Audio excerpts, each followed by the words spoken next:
إن الحمد لله نحمده ونستعينه ونستغفره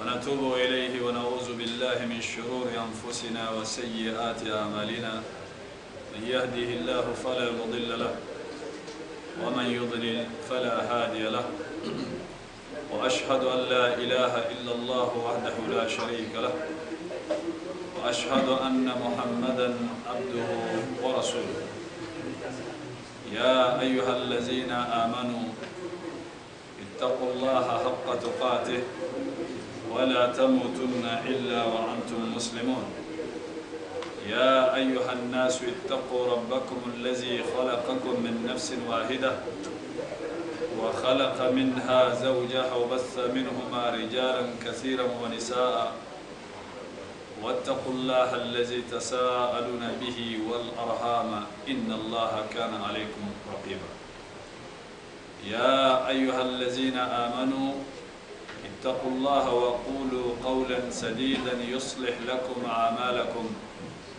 ويغفر لكم ذنوبكم ومن يطع الله ورسوله فقد فاز فوزا عظيما وأما بعد فإن أصدق الحديث كتاب الله وخير الهدي هدي محمد صلى الله عليه وسلم وشر الأمور محدثاتها وكل محدثة بدعة وكل بدعة ضلالة وكل ضلالة في النار أعاذنا الله وإياكم منها. يقول الله سبحانه وتعالى بعد أعوذ بالله من الشيطان الرجيم يا أيها الناس إنا خلقناكم من ذكر وأنثى وجعلناكم شعوبا وقبائل لتعارفوا إن أكرمكم عند الله أتقاكم إن الله عليم خبير. وثبت في الصحيح أن رسول الله صلى الله عليه وسلم فيما يرويه عن ربه عز وجل قال إن الله سبحانه وتعالى يقول أنا عند ظن عبدي حيث ذكرني فإن ذكرني في نفسه ذكرته في نفسي وإن ذكرني في ملأ ذكرته في ملأ خير منه وإذا تقرب إلي عبدي شبرا تقربت إليه ذراعا وإذا تقرب إلي ذراعا تقربت منه باء وإذا أتاني يمشي أتيته هرولا.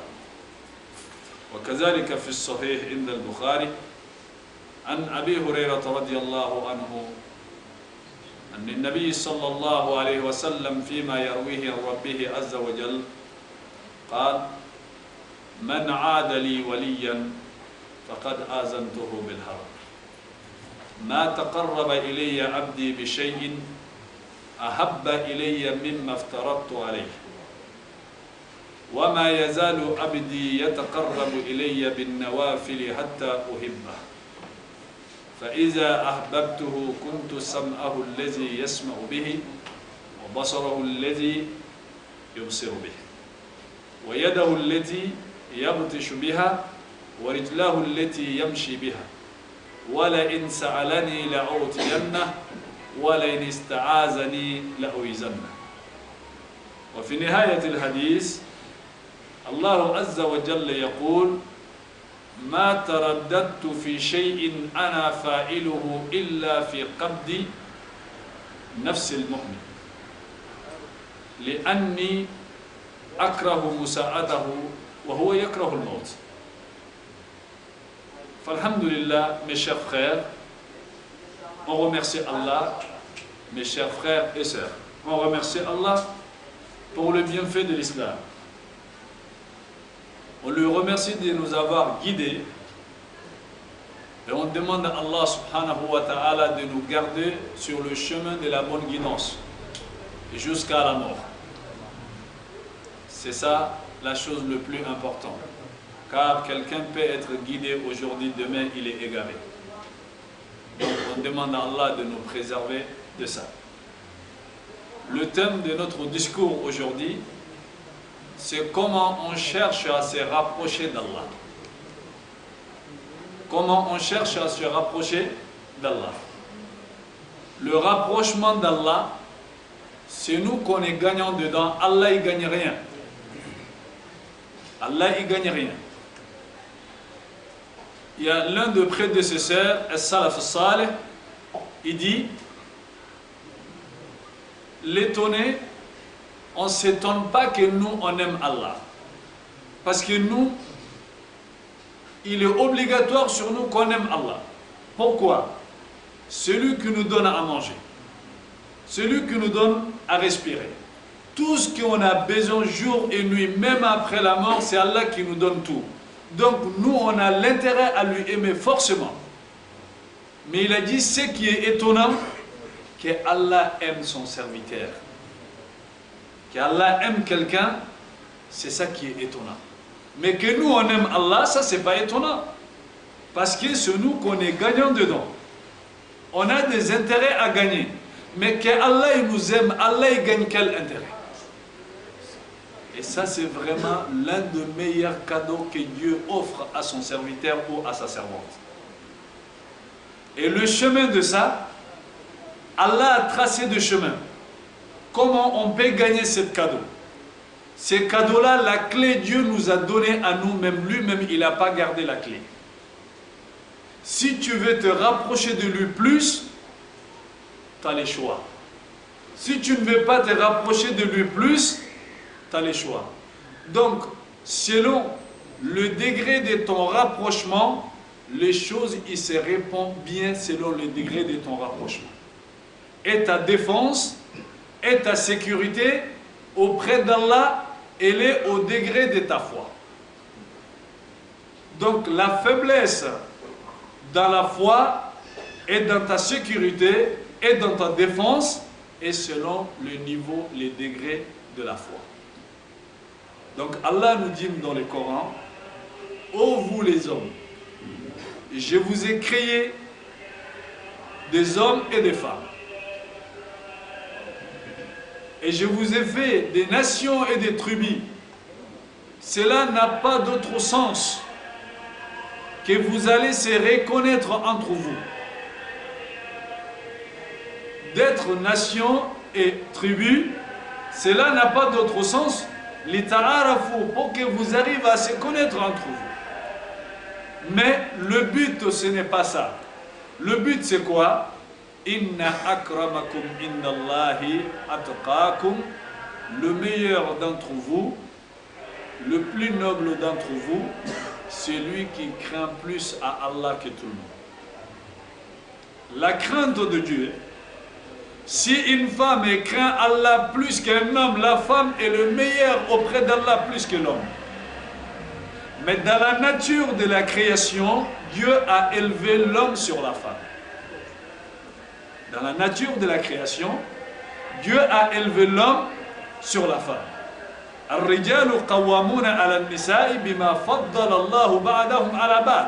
Ça, c'est dans la nature de la création. Mais cela ne veut pas dire que tous les hommes ils sont mieux que toutes les femmes. Non. Les femmes musulmanes, ils sont mieux que les hommes mécréants.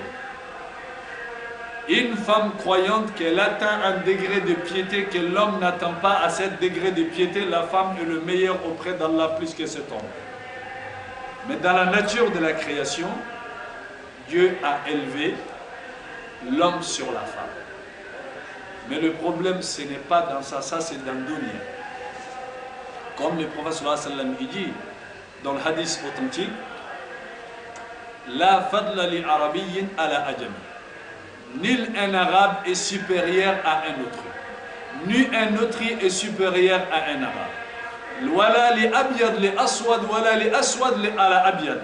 Ni un blanc est supérieur à un noir, ni un noir est supérieur à un blanc. Illa bi taqwallah. La supériorité se trouve dans la crainte et dans la piété. Kullukum min Adam. Vous tous, vous venez d'Adam. Wa Adam min Turab. Adam, il vient de la terre. Donc, ce qu'on regarde, La supériorité, ça ne se trouve pas dans le bien, ni dans les couleurs, ni dans l'argent, ni dans la poche. Non, la supériorité, ça se trouve dans la foi. C'est pour ça que vous trouvez dans le Coran, Allah, quand il appelle les Sahaba qui sont des hommes, qu'est-ce que Allah dit d'abord en premier? Allah parle de la foi. C'est la foi qui les a fait devenir des vrais hommes.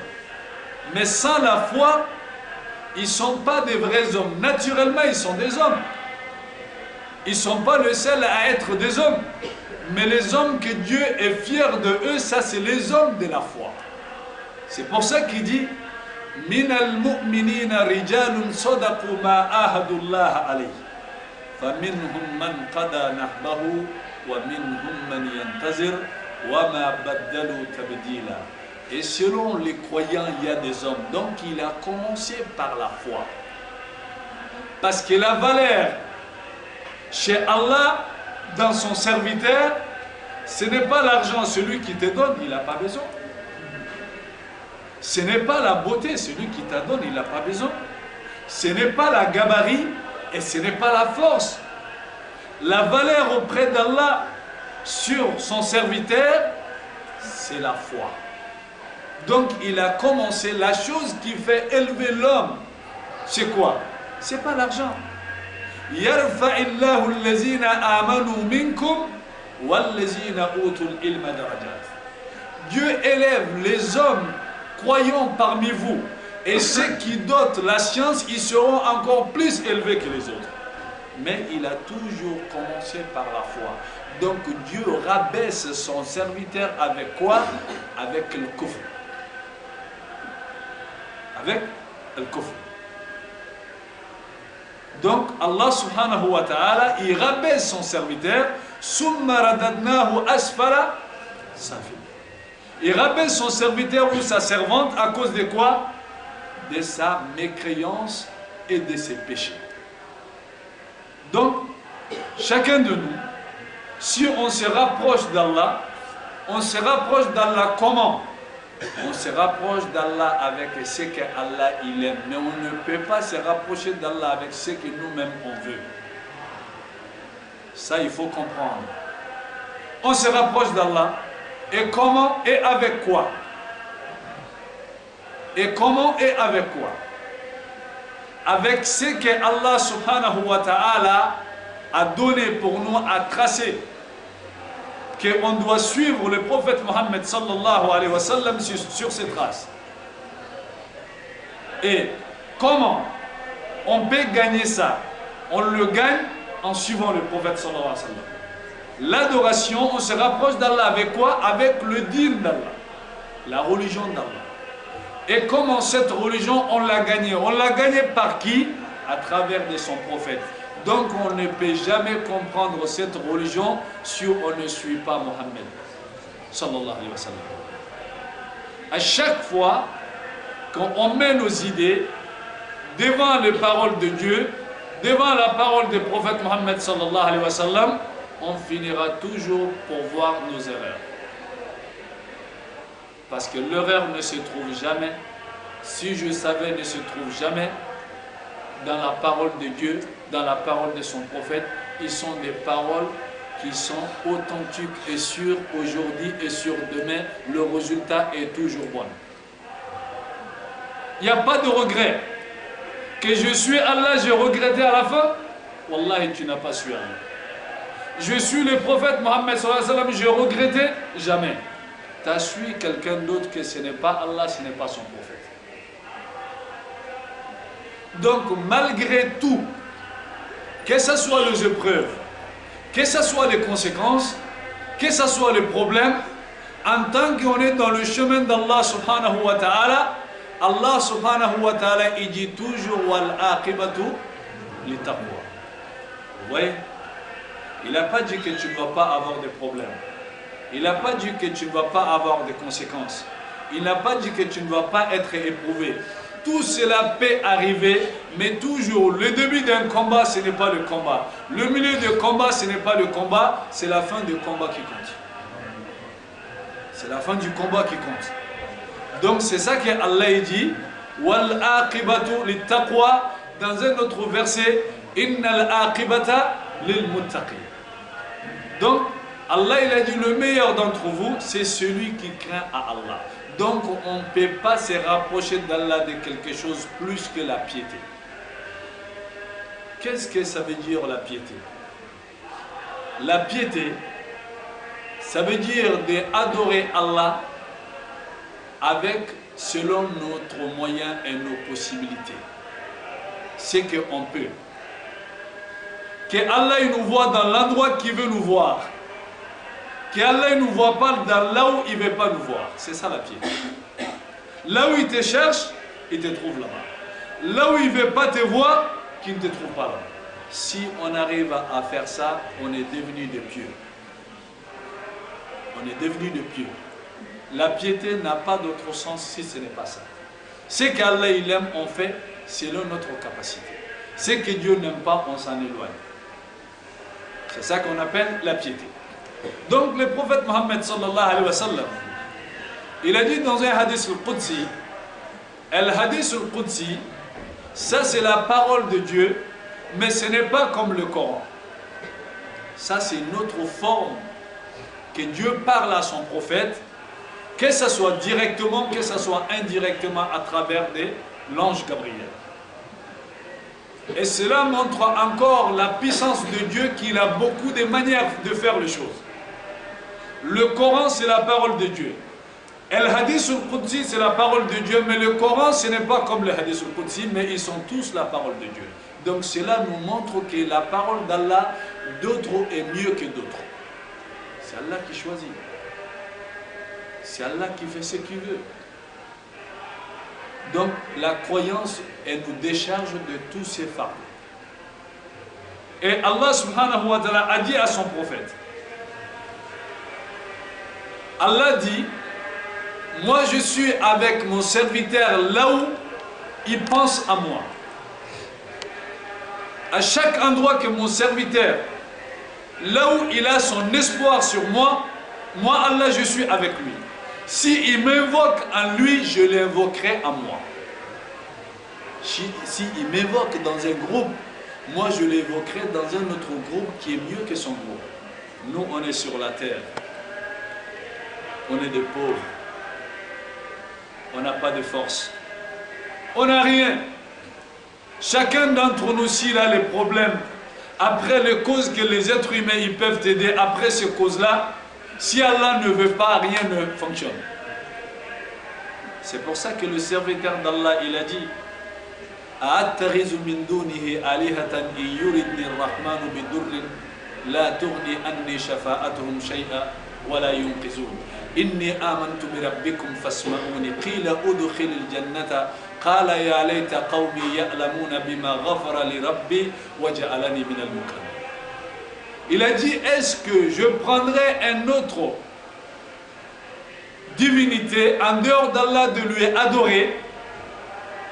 Et si Allah Rahman, le tout miséricordieux, si il me veut du mal, les idoles et d'autres divinités que vous les prenez en dehors d'Allah, que vous les adorez, si Allah il me veut du mal, aucun de eux pourra empêcher le mal d'Allah. Il ne peut pas me sauver. Moi je vous le dis dès aujourd'hui, dès maintenant, inni amantu billahi, inni amantu bi rabbikum fasma'uni. Écoutez, hein, moi je crois à Allah subhanahu wa ta'ala, le Dieu qui m'a créé, qui vous a créé. Je n'ai pas peur de vous. Et ça c'était Ar-Rajul Salih. Mais cet homme-là, ils se sont appuyés sur lui de le tuer parce qu'il a dit inni amantu bi rabbikum fasma'uni. Quand ils les ont tués, parce qu'il a déclaré son tawhid. La déclaration du tawhid au mushrik, c'est tout à fait une guerre. Il a dit, je crois à votre Seigneur, Allah subhanahu wa ta'ala, écoutez. Quand ils les ont tués, lui-même, il est rentré au paradis, il a dit, Ya layta qawmi ya'lamuna bima ghafara li rabbi. Oh, malheur à mon peuple. Mon espérance pour eux, s'ils auraient compris la chose que moi j'ai compris. Maintenant, Allah il m'a pardonné. Ya layta qawmi ya'lamuna bima ghafara li rabbi wa ja'alani min al-mukramina. À cause de cette parole que je viens de le dire, que vous m'avez tué, à cause de ça, Dieu m'a pardonné et je suis au paradis. Et si vous savez la même chose, vous n'allez pas me tuer. Même après ma mort, vous allez continuer à adorer le seul Dieu. La chose que l'homme il se rapproche d'Allah, la clé de la piété, c'est la confirmation de Tawhid. La confirmation de Tawhid. Et le Tawhid, c'est ce qu'on appelle le monothéisme. La confirmation de ça, ça ne peut pas se faire avec l'ignorance. Il faut avoir la science de connaître Allah. Comment peux-tu adorer quelqu'un que tu ne connais pas? Comment peux-tu conduire une voiture que tu n'as jamais appris comment on doit conduire une voiture? Tu vas où? Soit tu vas te tuer ou tu vas tuer quelqu'un. Même si toi tu ne meurs pas, tu ne tues pas quelqu'un, la voiture elle ne sera pas bonne. Donc le danger est toujours là. Donc l'adoration d'Allah sans aucune science, le danger est toujours présent. Donc la première chose qui est obligatoire sur nous, si on veut vraiment vivre une religion avec la tranquillité, il faut apprendre la religion. On apprend la religion avec quoi? Selon nos moyens. Aujourd'hui, la religion, elle est facile à apprendre. Wallahi, même sur Internet, on va t'apprendre les alphabets. Tu le veux en anglais, en français, en chinois, en n'importe quelle langue que tu veux aujourd'hui, tu peux apprendre l'islam. Sauf si toi-même tu ne veux pas. Les hommes ont fait des efforts pour gagner les diplômes, pour gagner de l'argent, mais où est l'effort pour gagner le diplôme de paradis? Ce n'est pas interdit de gagner un diplôme. Ce n'est pas interdit de faire des études. Les études, quel qu'en soit, un jour ou l'autre, ça reste dans dunya. Un jour ou l'autre,